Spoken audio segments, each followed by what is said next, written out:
Um dos poucos finais de Game of Thrones que agradou os fãs foi o da Arya. E aqui, obviamente, eu não tô me referindo ao fato dela matar o Rei da Noite na 8ª temporada, mas sim da sua última cena, que mostra a Arya iniciando uma viagem para explorar o oeste de Westeros. E essa viagem é marcante na história porque, até onde a gente sabe, não existe nada a oeste de Westeros. O mapa do mundo conhecido termina basicamente nas Ilhas de Ferro, e a gente não sabe se esse mundo das Crônicas de Gelo e Fogo é plano ou se ele é redondo. Ou seja, a dúvida que a Arya tem na história também é a nossa dúvida como fãs. Afinal, o que pode existir a oeste de Westeros? E bom, é sobre isso que a gente vai teorizar hoje. Eu sou o TH Magaldi e vem comigo. Olá amigos, sejam bem-vindos a mais um vídeo do Cala a Boca Thiago. E recentemente eu fiz aqui no canal um vídeo falando sobre os lugares mais sombrios e sinistros que existem a leste de Westeros, especialmente no continente de Essos e Sotorius. E como vocês gostaram muito desse vídeo, hoje eu resolvi trazer o outro lado da história e falar sobre o que pode existir a oeste de Westeros.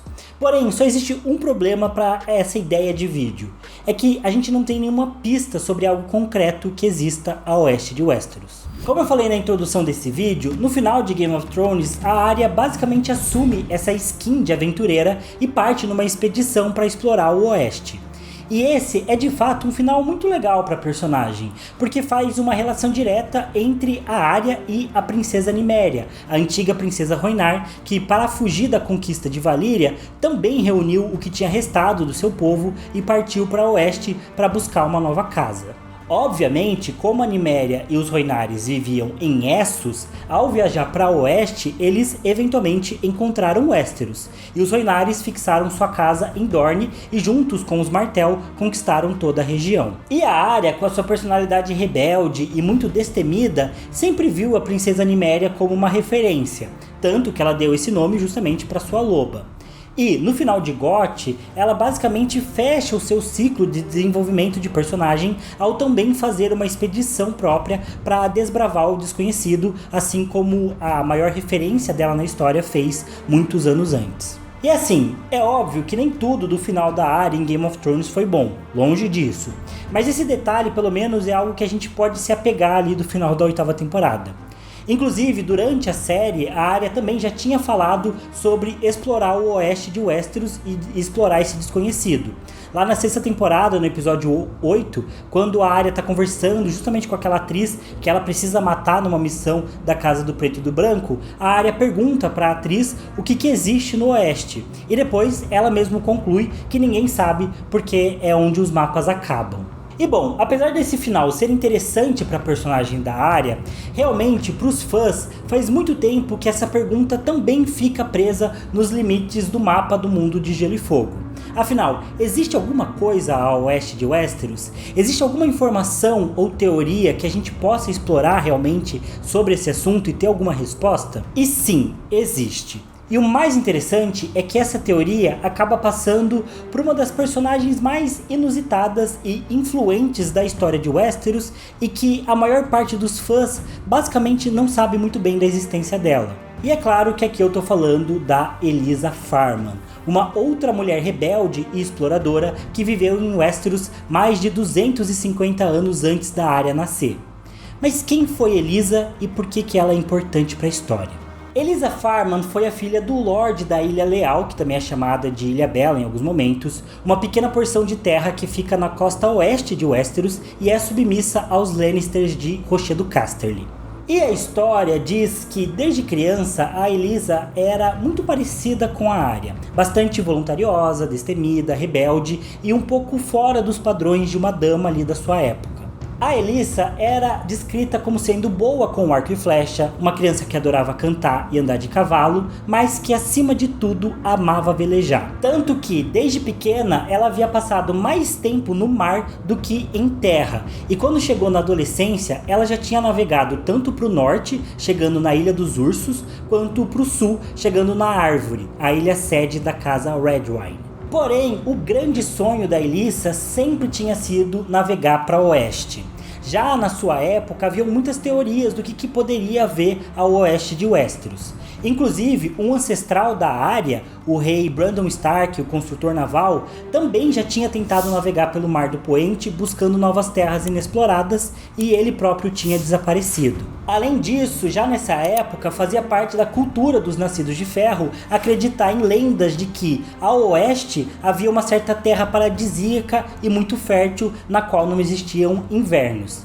E todas essas lendas de viajantes e de terras paradisíacas acabavam influenciando a expectativa, né, e a cabeça da Elissa, que acreditava que poderia ela própria navegar pelo Mar Poente e descobrir esses locais maravilhosos. Contudo, aconteceu que a vida da Elissa acabou levando ela para o outro lado, para leste. Isso porque, quando adulta, ela se tornou muito próxima da antiga rainha Rhaena Targaryen. E bom, a Rhaena é uma das personagens que mais participou de eventos desse começo da dinastia Targaryen. Isso porque ela era filha do rei Aenys I e, portanto, foi neta do Aegon o Conquistador. A Rhaena, inclusive, foi casada com seu próprio irmão, o Aegon, também filho do Aenys, e foi o casamento deles que incitou a Fé do Sete a iniciar aquela revolta contra a casa Targaryen, considerando o casamento entre esses dois irmãos algo abominável pela fé. Como sabemos, o Aenys foi completamente incapaz de lidar com essa situação e faleceu muito cedo sem conseguir acabar com a rebelião da fé. Nessa época, tanto a Rhaena quanto seu marido e irmão Aegon ficaram presos, cercados por membros da fé militante lá na região próxima de Lannisporto. E quando o Aenys morreu, o Maegor, seu irmão, voltou do exílio e tomou o trono de ferro para si mesmo, passando por cima do seu próprio sobrinho. Porém, o jovem Aegon ainda reivindicou o trono para si e foi lutar contra o tio, mas acabou morrendo junto com seu dragão na batalha acima do Olho de Deus. E quando o marido e irmão morreu, a Rhaena fugiu de Lannisporto e acabou se refugiando na Ilha Leal, ou Ilha Bela, como eu já mencionei, justamente a Ilha dos Farman. Lá ela teve o primeiro contato com a família Farman, que recebeu ela muito bem. Porém, eventualmente, o Maegor acabou reivindicando a Rhaena como sua esposa e ela fez parte do harém particular do Maegor, que era chamado de Noivas Negras. Inclusive, o Maegor declarou a filha mais velha da Rhaena, a princesa Aéria Targaryen, como sua própria herdeira. E eu já contei toda a história da Aéria num vídeo aqui que vai estar no card para vocês, porque a Aéria teve provavelmente o destino mais trágico e sombrio de toda a história da família Targaryen. Enfim, eventualmente o Maegor também faleceu. E nessa época, algumas pessoas até cogitaram que a Rhaena ou a Aéria deveriam assumir o trono de ferro como rainha de Westeros. Porém, acabou que a maioria dos lords lá de Westeros preferiu o Jaehaerys como rei. Inclusive, a própria Rhaena inicialmente também apoiou seu irmão mais novo para assumir o trono. Por fim, sem trono e sem rumo, a Rhaena voltou para viver na Ilha Leal, mais uma vez sendo aceita pelos Farman lá na região. E teoricamente ela vivia tão bem lá que a Rhaena chegou até mesmo a casar com um dos filhos mais novos do Lord Farman, o Andor. Só que esse casamento com o Andor foi considerado um pouco estranho, porque ele não era um cara lá com muitos atrativos. Tanto que o próprio mestre da casa Farman escreveu dizendo que ele achava que a Rhaena tinha se casado com o Andor porque na verdade era apaixonado pela sua irmã, a Elisa Farman. E de fato, a Rhaena e a Elisa eram inseparáveis. O único problema foi quando o Lord Farman morreu e um dos seus filhos mais velhos assumiu o posto de Lord lá da ilha. E ele não gostava muito da presença da Rhaena lá, especialmente porque o dragão dela, o Dreamfire, comia basicamente todos os rebanhos de ovelha da ilha. Ele então pediu que a Rhaena fosse embora da ilha, o que ela fez, levando não apenas o seu marido e o seu dragão junto com ela, mas também sendo acompanhada pela Elissa. E por algum tempo, a comitiva da Rhaena vagou de castelo em castelo, sem ter um rumo próprio para chegar. Até que a própria Rhaena pediu ao rei Jaehaerys que concedesse Pedra do Dragão para que ela pudesse se estabelecer e viver por lá tranquilamente. E o Jaehaerys concedeu o castelo para sua irmã. E isso poderia até representar um período final de paz na vida da Rhaena, coitada. Mas isso não aconteceu, especialmente porque a Elissa não gostava muito de viver lá em Pedra do Dragão e não queria ficar lá para sempre. Ela mantinha um sonho de viajar para o oeste, para o Mar Poente e descobrir novas terras. Tanto que, eventualmente, a Elissa pediu dinheiro para Rhaena para que ela pudesse comprar navios e velejar para o oeste, realizar o sonho dela. Mas a Rhaena recusou porque não queria ficar longe da amiga. Ainda assim, a Elissa não quis saber e avisou a companheira que ela iria embora independente disso. E foi justamente o que ela fez lá no ano de 54 depois da conquista. Fez as trouxinhas dela e vazou. Porém, a Elissa não partiu de mãos vazias. Ela roubou da Rhaena 3 ovos de dragão e levou com ela para as cidades livres. A Rhaena chegou até mesmo a contar o ocorrido para o Jaehaerys e os Targaryen mandaram pessoas irem atrás da Elissa, mas ela era muito esperta e eles nunca conseguiram encontrar ela e nem recuperar os ovos de dragão. Isso porque, sendo muito esperta, a Elissa foi para Pentos e depois para Braavos, onde ela trocou de nome para Aelys Westhill e então vendeu os 3 ovos de dragão para o Senhor do Mar de Braavos. Com o dinheiro que ela conseguiu dessa venda, ela mandou construir um enorme navio chamado de Caçador do Sol e partiu para fugir dos Targaryen que perseguiam ela, indo navegando para Tyrosh, para Lys e depois para Vila Velha. Nesses locais ela conseguiu recrutar diversos navios e tripulação para se juntar à sua expedição para o oeste. Em especial em Vila Velha, onde se juntaram 2 grandes navios na sua frota, o Lua de Outono, liderado pelo Sir Norman Hightower, e o Senhora Meredith, liderado pelo Eustace Hightower. A frota completa então avançou pelo Mar Poente, enfrentando diversas tempestades e até criaturas marinhas pelo percurso como krakens. Inclusive, diversos navios afundaram e se perderam pelo caminho, mas não antes do grupo encontrar um conjunto de 3 ilhas inexploradas que a Elissa batizou de Aegon, Rhaenys e Visenya. Porém, esse achado inicial não foi o suficiente para manter os Hightower na expedição, já que o navio do Sir Norman afundou, e isso fez com que o Eustace resolvesse desistir da viagem e voltasse para Westeros. O navio dele, o Senhora Meredith, acabou parando inicialmente em Sotórios, onde quase toda a tripulação morreu por conta das doenças do continente. Mas eventualmente ele conseguiu retomar a rota para a Árvore, onde ele finalmente chegou e relatou em segurança sobre as viagens da Elissa. E por muito tempo, esses relatos do Eustace Hightower foram os últimos relatos que a gente teve sobre o paradeiro da Elissa. Até que, muitos e muitos anos depois, o Lord Corlys Velaryon fez as suas famosas viagens pelo mundo conhecido. E sim, aqui eu tô falando do nosso querido Corlys Velaryon de House of the Dragon. E um dos lugares pelos quais o Lord Corlys passou foi lá em Ashai da Sombra. Lá ele relatou ter visto justamente o navio Caçador do Sol da Elissa atracado na cidade. Segundo Corlys, o navio era antigo e desgastado, mas era impossível de não se reconhecer que era o lendário Caçador do Sol. Inclusive, vale comentar que o Lord Corlys fez as suas viagens lendárias quando ele tinha entre 25 e 40 anos de idade. Só que a gente não sabe em que período de tempo, dessa faixa etária dele, que ele chegou realmente em Ashai da Sombra. Porém, de qualquer jeito, se a gente considerar esse período de tempo, a Elissa poderia ter entre 50 e 65 anos. Então, pelas datas, realmente podia ser ela e o seu navio atracados lá em Ashai. As datas, elas, como é que eu posso dizer? Elas se relacionam, se cruzam, né? Não seria impossível ser a Elissa pela data, né? Ela estaria mais velha, mas poderia realmente ser ela. Isso porque a Elissa Farman nasceu em 29 depois da conquista e o Lord Corlys nasce em 53 depois da conquista. Então, ele teria provavelmente feito as viagens dele entre o ano 78 e o ano 90, mais ou menos, pela minha conta. Ano 95, por aí. Enfim, o fato é que as datas se cruzam.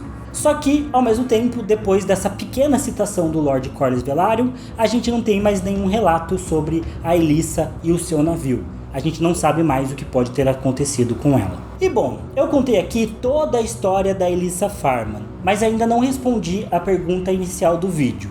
O que realmente existe no oeste de Westeros? Porém, se a gente pensar na história da Elissa, a gente tem alguns indícios muito interessantes para analisar. O primeiro deles é que sim, muito provavelmente existe uma enorme extensão de mar a oeste de Westeros e que, provavelmente, dentro dessa faixa, existem diversas ilhas inexploradas no Mar do Poente. As 3 ilhas que a Elissa encontrou, e que ela batizou de Aegon, Visenya e Rhaenys, são uma grande prova disso. Tem sim ilhas inexploradas no Mar do Poente. Porém, o fato do Lord Corlys ter supostamente encontrado o navio da Elissa lá em Ashai ou seja, ao extremo leste de Westeros, olhando pelos mapas, indica que muito provavelmente o mundo de Gelo e Fogo é sim redondo e que se você navegar para o oeste, vai acabar chegando no leste. E provavelmente foi isso que aconteceu com a Elissa. Além disso, também existe uma segunda evidência muito forte para a gente pensar que o Westeros e o leste de Essos, especialmente a região ali de Ti, estão realmente muito próximas. E é a Longa Noite que indica isso pra gente, porque a lenda da Longa Noite, do Azor Ahai e do Príncipe que foi prometido é muito parecida tanto no norte de Westeros quanto em Iti. Tanto que no norte de Westeros a gente tem a figura do Rei da Noite, do último herói, e temos a muralha que foi construída para proteger, o continente dos avanços das forças malignas da Longa Noite. E, ao mesmo tempo, em Iti, a gente tem a figura do Leão da Noite, o Azor Ahai e também as 5 fortalezas que também foram construídas para impedir o avanço das forças malignas dentro do continente. Ou seja, o mesmo mal que atacou Westeros 8.000 anos atrás, provavelmente também atacou Essos, resultando em lendas e consequências muito parecidas para esses dois locais. Só que se a gente olha o mapa de frente, Westeros e Iti estão realmente muito distantes, cada um está num extremo do mapa.